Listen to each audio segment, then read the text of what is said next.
Hello one and all, my name is Ryan Bruce, my friends call me Fluff, and today on Riffs, Beards, and Gear, we go over my mix for Somebody to Love from Gigi Gold.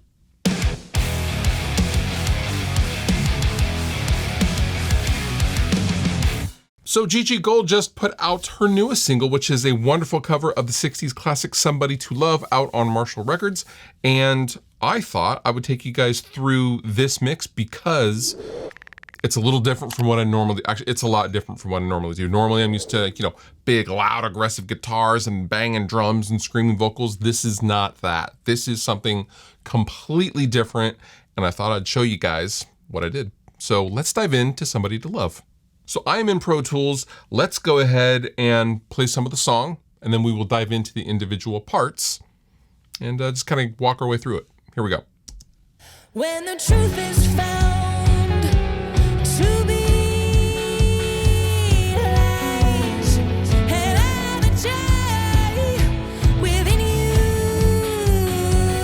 dies. Don't you want somebody to love? Don't you need somebody to love? Wouldn't you love somebody to love? You better find somebody to love.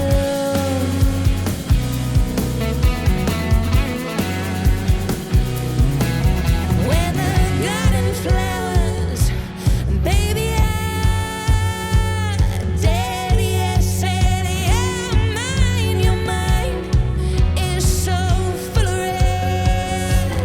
Don't you want somebody to love? Sounds wonderful. This was engineered by the homie Ollie at Marshall Studios when their wonderful facility over in Milton Keynes. And I thought we would start with the drums. This is an example of just a killer drummer doing his thing. Okay, so I'm going to solo out the drums, let you hear the whole kit as it is on the track, and then we're kind of gonna go through the individual kit pieces. When the truth is found.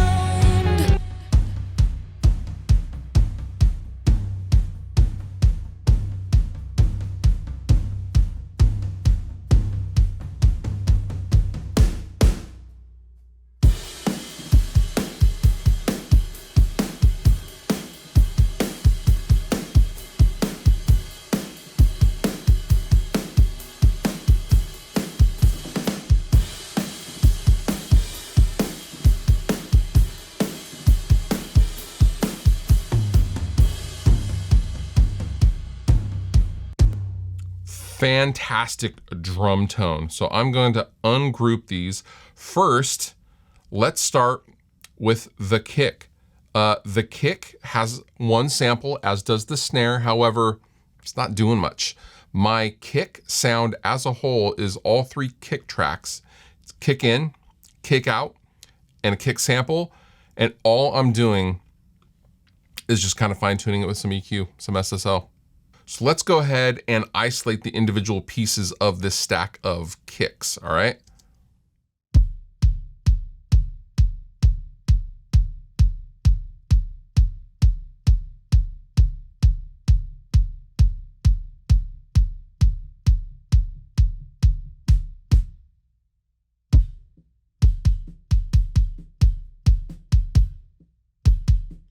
When he starts hitting hard, you can kind of hear the bleed of the snare. I love that. Let's take out the kick sample.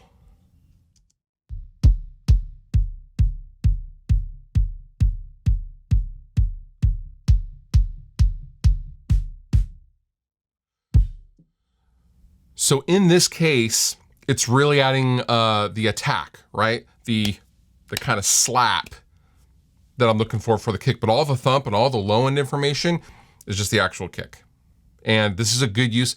I thought this would be better. I believe this is a Blackbird sample that I used and printed.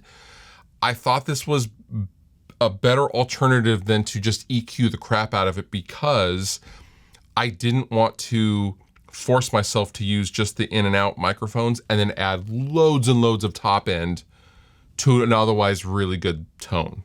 So this is when I would grab a sample, layer it underneath, make sure everything's in phase, and then find something that has a lot of inherent attack and just add that in as needed, all right? So then You're not going nuts with the EQ. That's it for the kick. Let's move on to the snare. Here's the isolated snare.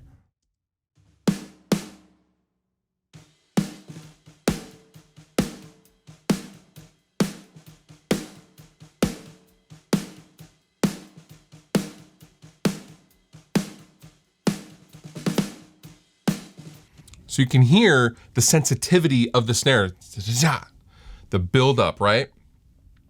There is a sample here that was provided to me. This was part of the tracks. I don't think this is a sample per se because it matches the tonality. Or maybe they made the sample themselves out of the actual snare hit or something. I'm not sure what they did. It was provided to me. However, if I play this snare and I mute this sample, it doesn't really change much.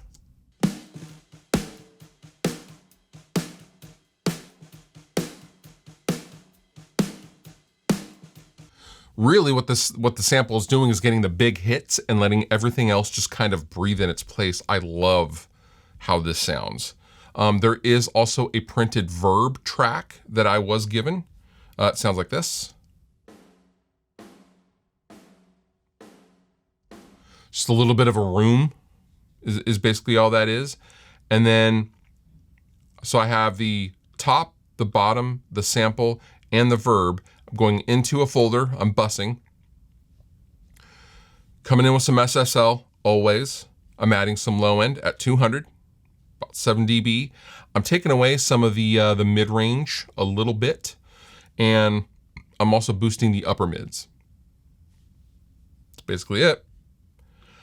Then I'm coming in with some Drumforge DF Smack to give it some of that smack, as the name would imply. Let's go ahead and turn this on and off, let you hear what it's doing.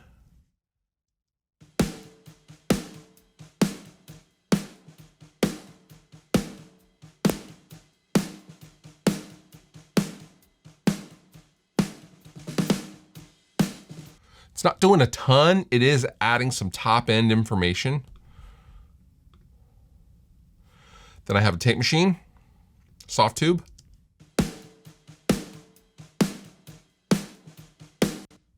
It's not doing a whole lot.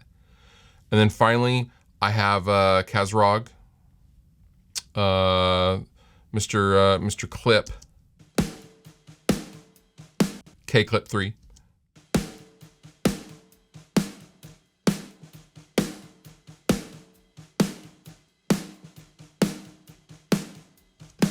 This is just for some general levelness and attack, really, because I do want that snare to be right on. I want it to be very, very level throughout the track because there's a lot of movement in the track, especially with the bass line. Toms. The toms are so simple, so well played. Let's go to this section.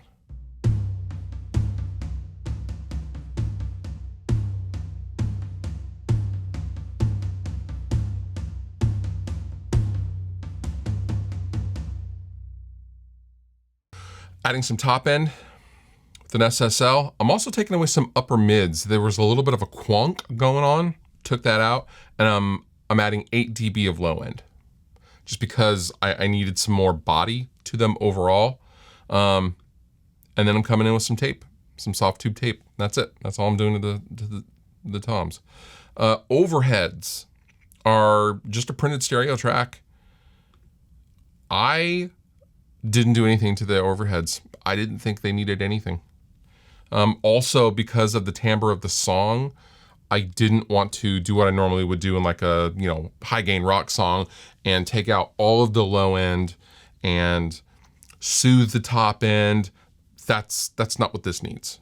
So these overheads are basically completely stock and raw.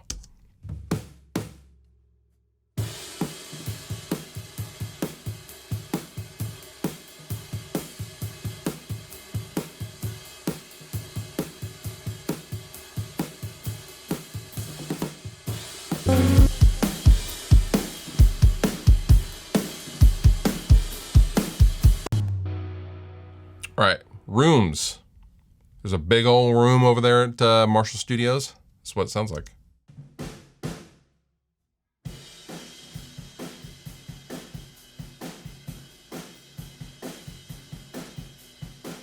Lots of energy. I love it. Again, I didn't do anything. There's some room close mics.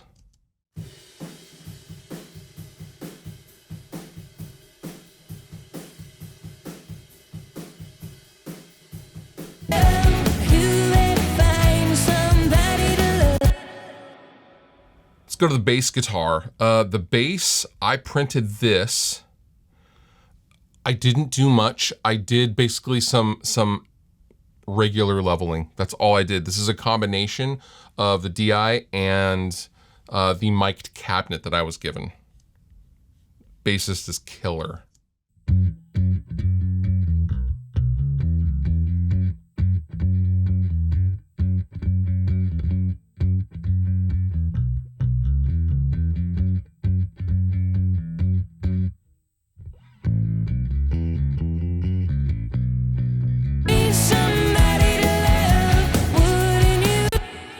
Take the bass line for a walk. So good. Keys. All I'm doing is adding some JST heat for some top end. And I'm limiting it just so there are little peaks that come at the stabs later in the song. Stay level.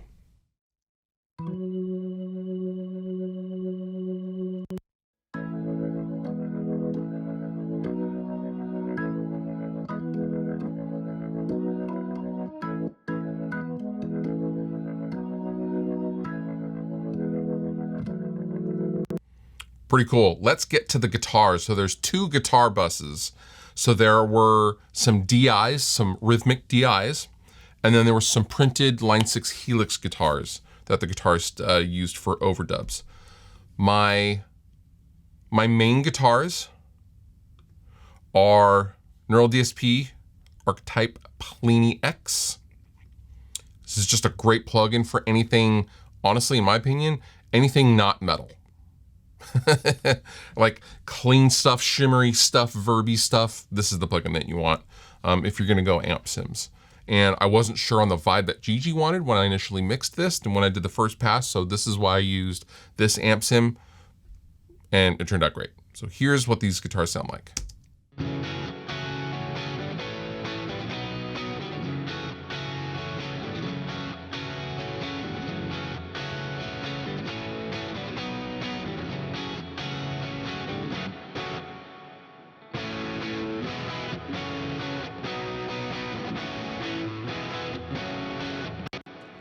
Coming in with some SSL E channel. I'm adding a little bit of top end and taking out some lower mids.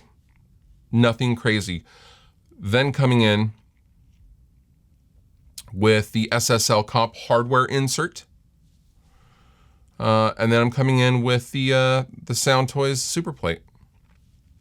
The Super Plate, I really wanted that kind of 50s vibe, 60s vibe that the song came out in anyway.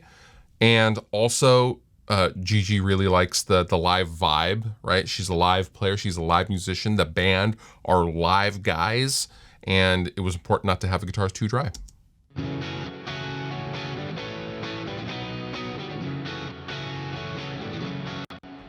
And then finally, using some Cornif Audio amplified instrument processor to take care of that insufferable mid-range. And that is it for the main rhythmic guitars. The second Helix guitars is all saucy. These were printed guitars as they were given to me. And this is things like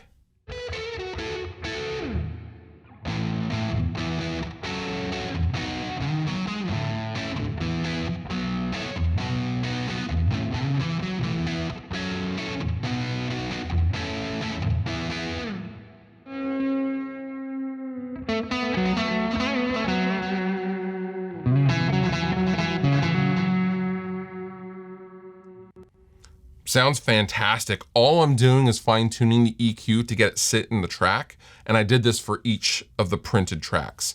It just varied on what it needed depending on the part. This main track that you're hearing right now is this EQ curve.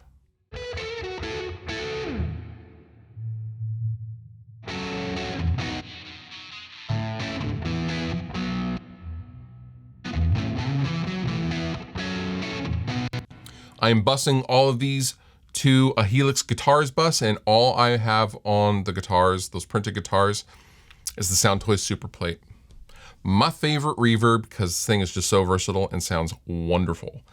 Let's move on to vocals. So the vocals in general, again, G is a live musician. She's a live singer. She loves reverb and delay on her voice. Tons of it. But she also wants cut, right? Most singers don't want to sound drowned out, but they like the space that the reverb creates. This was a challenge. Shout out to G to to challenging me. So these vocals were processed as follows. First, I'm coming in with some Sonox Voca for compression and saturation. I didn't go too nuts on the compression, right? This, again, live setting, cannot crush these vocals. Then I'm coming in with some SSL, Vocal Strip 2. I have the Compander off. I am de-essing and I'm deplosing, fine-tuning some EQ, adding a bunch of top end.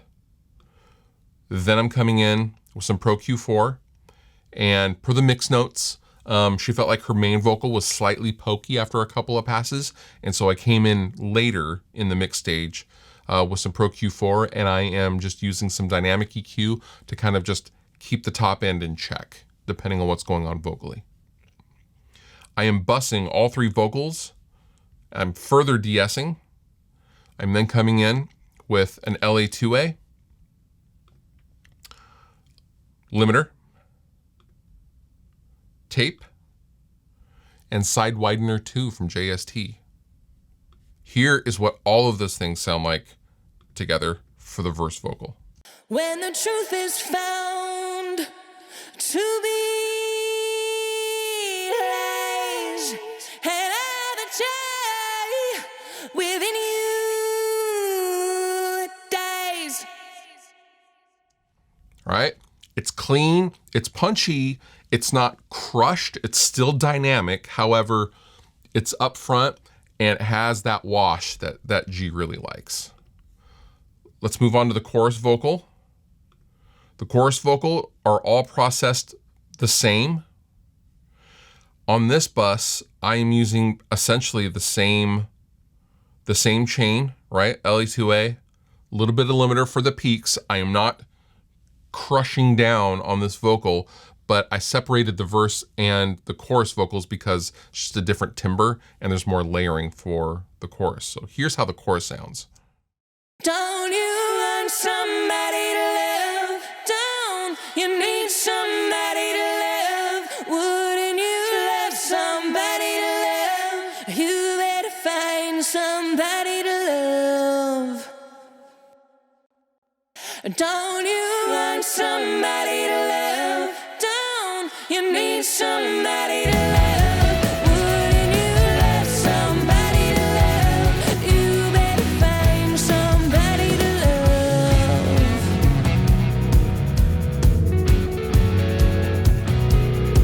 Hey, your eyes, I say your eyes may look like kids, and in your head, baby, I'm afraid you don't know where it is. Don't you? So notice with the LA2A, I'm only getting 1 to 2 dB of reduction anymore, and it didn't let the vocal kind of just breathe and be in its own place. So I really backed off of everything as best I could. And for the master bus, I have an insert from my Rupert Neve master bus transformer. I'm coming in with some Isotope Ozone clarity to make that vocal pop even more. Studer A800 from Universal Audio. An insert for my SPL Big, and then finally Submission Audio's Flatline. That's it. You are hearing the master right now.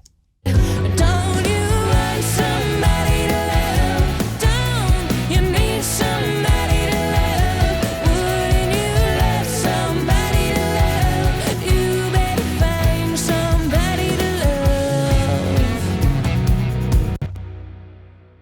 So for this mix, it it was, again, imperative that it wasn't crushed. It felt live, but it still felt punchy. So we had to find that kind of balancing act.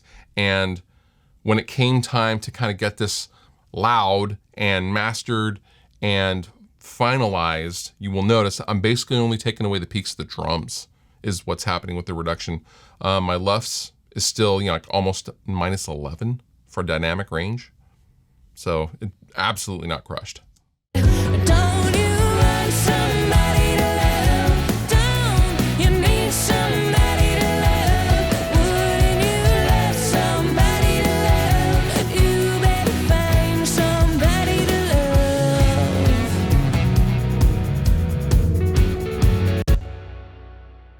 And that is the mix for Somebody to Love by Gigi Gold. Thank you so much for watching. If you have any questions, leave them down below in a comment. And while you're down there, please consider subscribing to further support what I'm doing. And with that, you've been wonderful. I've been Fluff. Thank you so much for watching. I'll see you next time.